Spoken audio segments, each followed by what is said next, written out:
ছোটবেলায় এই ডিজিটাল স্ক্রিনের মধ্যে শিশুকে অনেকটা সময় রাখার ফলে আরেকটা বড় ড্যামেজ হচ্ছে।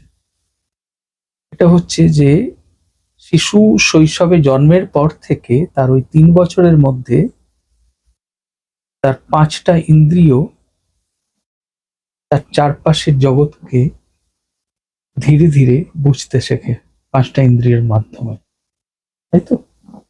5টা ইন্দ্রিয়কে ব্যবহার করতে শেখে।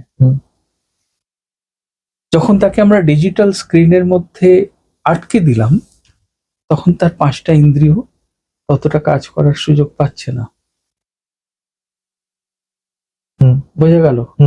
সেন্সারি ডিপ্রাইভেশনের শিকার হচ্ছে শিশু।